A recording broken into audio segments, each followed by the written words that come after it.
Sem voz, né? Ô, Ana, lá dentro do servidor, você chegou a trabalhar em algum outro setor, sem ser EMI, ou você ficou o tempo todo lá? Ah, não. Depois que eu terminei o AC Camargo, eu pedi transferência para o 13º, que era a enfermaria de oncoemato. Eu fiquei lá na oncoemato até sair. É porque a gente fazia os plantões extras, né? Daí fazia enfermaria de oncoemato e depois eu ficava no ambulatório nos plantões extras. É interessante essa construção lá no nosso hospital, que assim, são enfermarias específicas para cada especialidade. Então tem a oncoemato. Só que se você percorrer as outras enfermarias, tem mais um monte de paciente oncológico, tipo na pneumo, na cardio, lá na cirurgia geral. Cada especialidade tem paciente oncológico além da onco, de tanto paciente que tem. É uma área transversal, por isso que eu incentivo aí todos os fisioterapeutas, mesmo que não sejam especialistas na área, conhecer pelo menos o básico da doença, né? O que é o câncer, o que é uma quimioterapia, uma rádio, quais são os efeitos que elas causam.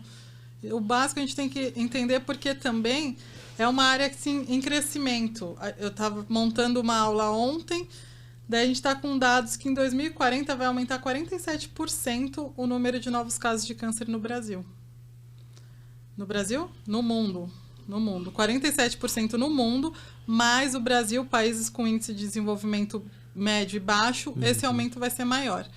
Então, o futuro aí da área da saúde é saber abordar, atender e tratar esses pacientes. O presente já né? O futuro ele é ainda pior do que a gente pode imaginar. Uma pergunta dentro desse cenário que você falou de aumento dos diagnósticos de câncer, né?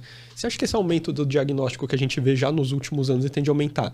É porque pelos hábitos de vidas mais modernos a gente tem desenvolvido mais câncer ou pelos métodos diagnósticos mais modernos a gente tem conseguido diagnosticar mais câncer? Tá. O câncer sempre existiu, antes mesmo da humanidade. Na Lancet de 2020 foi descoberto osteosarcoma em fóssil de dinossauro. Então é uma doença que acompanha a humanidade desde sempre. Então falar que agora o câncer o câncer sempre existiu. Tô chocado. Real. Quem nasceu primeiro, ovo ou a galinha? Porque tem muita essa ideia que o câncer é uma doença moderna, né? Tipo, porque o ser humano mudou e surgiu uma coisa nova, mas não é bem assim, né? Não sempre acompanhou. Na Bíblia está descrito câncer. Se você for ver os papiros do Egito, já descreviam tumores. Então, é uma doença que sempre acompanhou a humanidade.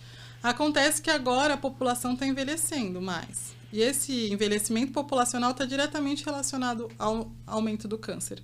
Quanto mais a gente vive, mais mutações ocorrem, mais a gente acumula essas mutações que são genéticas e acaba desenvolvendo a doença.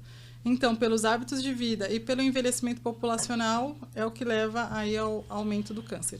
E quando a gente pensa no Brasil, o que a gente faz? Está desenvolvendo, então a gente fica cada vez mais sedentário, cada vez se alimentando pior, e daí o número vai aumentando, e isso é exponencial. Ainda bem que eu não tenho esses hábitos. Você não tem nenhum desses bons hábitos. Não. Não, esquece isso aí, mano. Ela acabou de me falar que eu só não preciso viver muito. Então tá tudo certo.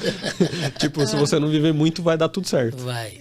Vamos ver quantos 2 anos eu tenho. Eu cheguei a dizer isso. Não. Eu cheguei a dizer isso. Eu tô só tentando mentir pra mim mesmo, entendeu? Você vê como o entendimento depende do interlocutor e do receptor, né? Tô tentando mentir pra mim mesmo. Vai dar tudo certo, Vai gente. dar tudo certo. Segue o próximo, né? Próxima pauta. Ana, dentro dessa coisa aí, dentro do câncer, que tem esses mitos do câncer, né? Por exemplo, de que é uma doença que surgiu agora, que é um problema moderno. Tem outros mitos relacionados ao câncer, né? Tanto pro paciente quanto para os terapeutas, né? Fala um pouquinho, assim, relata alguns mitos, alguns achados interessantes, assim. Deixa esse por último. Ivens, tem vários. Ivens, Guto. Dentro da terapia, o que a gente precisa desmistificar bastante, que as pessoas perguntam pra gente, é que drenagem linfática espalha o câncer. Direto chega essa dúvida aí de profissionais que aprenderam na faculdade, e aí se você for olhar, às vezes no último semestre, porque o professor ouviu e continuou replicando, que não drena paciente com câncer que você vai espalhar. É um absurdo isso vir da faculdade, né? Já pra começar. Mantém. Esse é que paciente oncológico tem que fazer repouso, não deve fazer exercício físico, e a gente tem pacientes oncológicos ou sobreviventes do câncer aí fazendo maratona. Então, a gente não pode generalizar todos os pacientes em uma caixa só. Então, o repouso prolongado, a drenagem. E daí tem os mitos de câncer de maneira geral, né? Que desodorante causa câncer, que usar sutiã causa câncer de mama, enfim, um monte de coisa. Como eu câncer... posso voltar a usar desodorante? Pode, e sutiã também. Eu achei que você ia perguntar do sutiã. Eu jurava que ele ia perguntar do o sutiã. eu já uso. O sutiã eu não consegui largar, não. Eu não sei tô se... quase precisando, Eu não velho. sei se você viu, mas foi só uma dica da Ana pra você, viu? Ela falou pra mim, tipo, Guto, o sutiã não causa câncer. Que ele falou. Eu jurava que ele ia falar do sutiã também, né? Porque ele Quebra a sacaneia. expectativa, né? Mas como é uma doença muito antiga e tem um mito muito grande em volta do câncer, tem várias coisas aí que as pessoas inventam. Câncer é contagioso, enfim, é um monte de bobagem aí. Uhum. E tem muito mito ao redor do tratamento do câncer também, acho, né? Tanto de coisas que funcionam quanto não funcionam, né? Talvez o maior exemplo que a gente tenha tido aqui no Brasil seja a fosfetanolamina, que foi tipo, nossa, a panaceia, que é a curar todos os cânceres, né? Não sei se o pessoal lembra aí do caso do professor da USP lá, né? Que fazia o remédio no laboratório, meio escondido, entregava, e depois os pacientes quiseram... ia buscar fora do país. Né? E os pacientes quiseram obrigar o governo a fazer esse tratamento, então gastou-se uma grana para fazer uma pesquisa correndo sobre a fosfetanolamina, e o resultado foi que realmente não mudava os desfechos dos pacientes, né? Mas aí, pelo menos, é um medicamento por trás, digamos assim, né? Mas tem outras coisas assim que as pessoas acham que vai curar o câncer? O que você já ouviu? O paciente começou a tomar, por exemplo, acreditando que ia se curar. Eu acho que o grande problema em falar sobre a cura do câncer é quando a gente generaliza a palavra câncer. Câncer significam mais de 100 doenças diferentes. Então, possivelmente, a gente não vai encontrar cura para o câncer, pensando em todas as doenças. A gente já tem índices de cura muito alto para alguns tipos, mas não para todos. E ainda mais se tratando de uma doença genética. Então, são genes diferentes. Às vezes a pessoa coloca, conversa na sala de espera do médico, 2 pacientes. Eu tenho câncer de mama, eu também tenho. Mas elas são pacientes completamente diferentes, pensando no tipo histológico, hormonal, todo o estadiamento dessas pacientes. Então, o problema em pensar em cura do câncer é pensar dessa forma generalizada. E daí, na busca pela cura, e também tem os charlatões, e tem cura com limão, cura com chá tal, X, Y, Z. O grande problema, eu acho que não seria um problema a pessoa, se ela quer usar o chá, tomar o chá dela, ela toma o chá dela, mas ela não pode abandonar o tratamento que é padrão para a doença, né? Eu nunca tiro aquilo que o paciente está fazendo, mas ele não pode entender que aquilo é para cura, ele pode fazer aquilo como um complemento daquilo que ele acredita, né? Isso tanto no campo aí alimentar que a gente está falando, quanto no campo espiritual e o que for. Mas não deixar o tratamento padrão de lado de maneira nenhuma, né?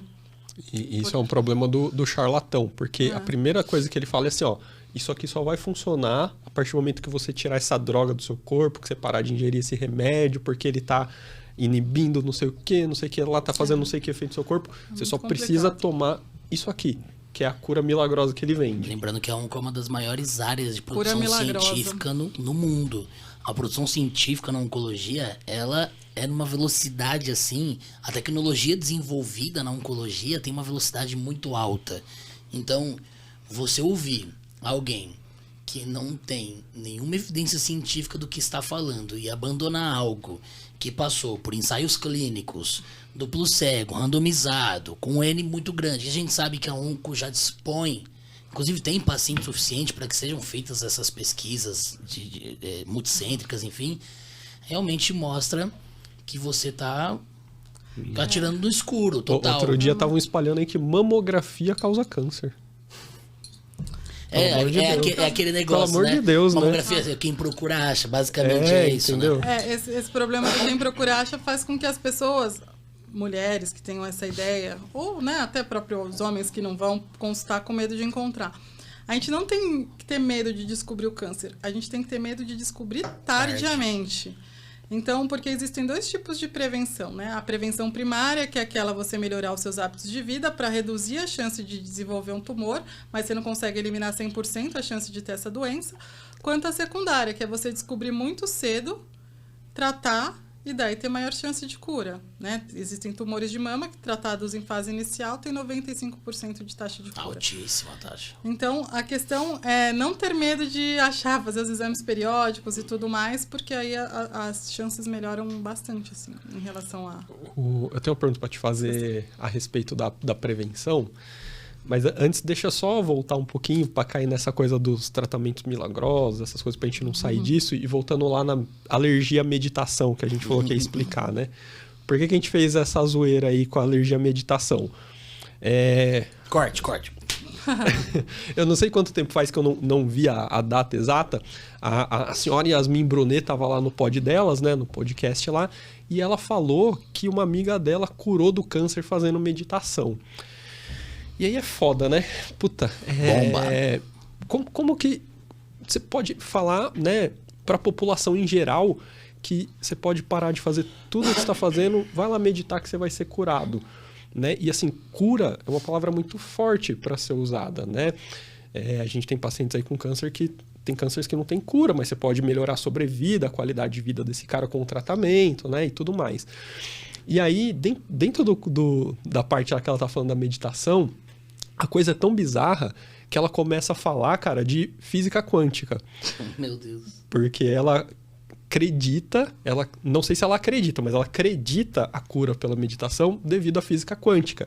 E aí você já começa a ver, cara, a bizarrice que é. Ela começa a falar do documentário Quem Somos Nós, que, tipo, é um documentário bizarro sobre física quântica, que eu não sei se é bom que seja exibido ou que não seja exibido, porque é bom as pessoas conhecerem lá, assistir para ver o que não é física quântica, o que a gente não deve acreditar, né? Quando a Bibi vê uns negócios desses, acho que ela deve se tremer lá no Física e Afins. Cara, é foda, porque ela falou tudo. Tipo, é o combo da como que da pseudociência.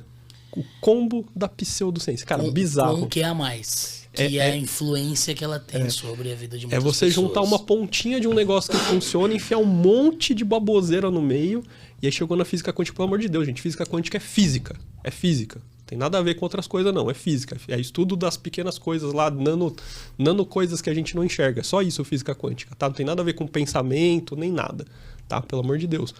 Então, é muito complicado. A gente não pode disseminar esse tipo de ideia, porque tem pacientes que abandonam todo o tratamento e vão acreditar nessas coisas e vão morrer, infelizmente, porque eles estão abandonando o tratamento deles. Tá bom? Esse é o problema. A meditação não tem problema nenhum. Meditação é maravilhoso. Eu gosto, hoje em dia, de meditação. Eu não gostava antes, porque eu sou uma pessoa muito inquieta. E aí eu descobri que é para esse tipo de pessoa que funciona a meditação. Não é para quem já é calmo, é para quem é inquieto mesmo, que é um treino. Tu treina a ser mais calmo, se centrar ali, segurar seu pensamento, retomar o pensamento. Uma época que eu fiz bem direto, assim, cara, foi muito legal, foi muito interessante, inclusive precisava retomar.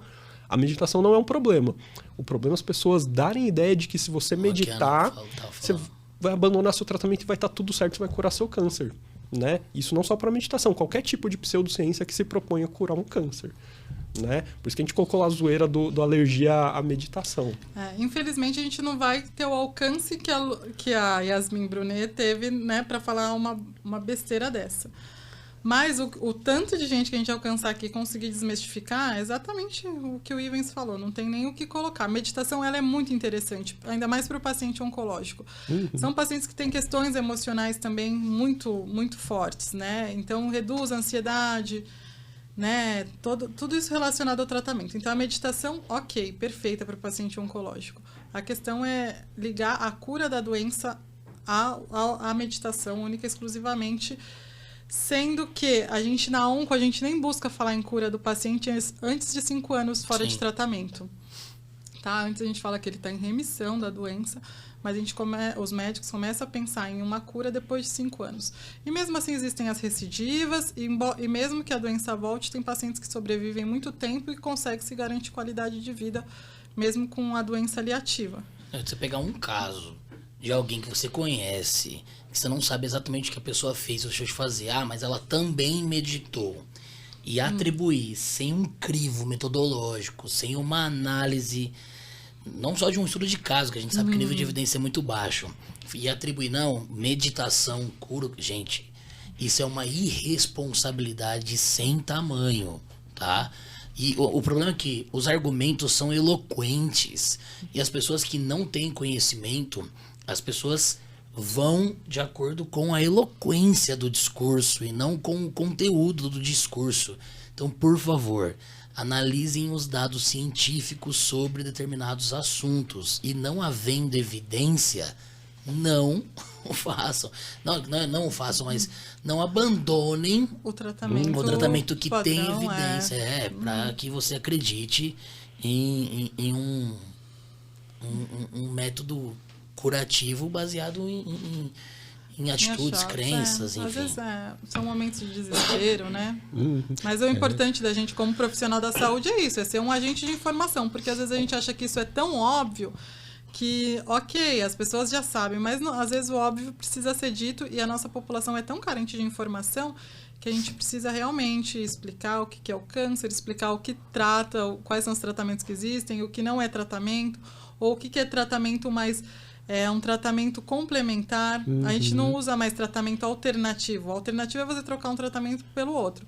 O que a gente tem hoje são tratamentos complementares ao que já é feito. Por exemplo, vai fazer uma acupuntura, uma meditação ou uma outra técnica que vai complementar aquilo que já está sendo realizado.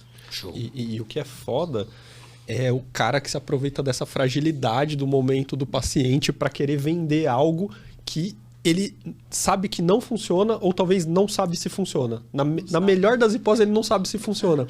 Na pior, ele já sabe que não funciona. E ele quer aproveitar daquele momento de fragilidade que o cara tá buscando qualquer alternativa do mundo, ele vai lá pagar. Quem tá desesperado, paga o que for, cara. Quem tá desesperado, paga e faz o que for. Eu tô desesperado. Se você me sugerir qualquer coisa, você falar que deu certo, eu tô desesperado, eu vou querer fazer. Exatamente. É muito da angústia, né? Isso é péssimo. Mas, Ana, pra gente ir pra um outro caminho...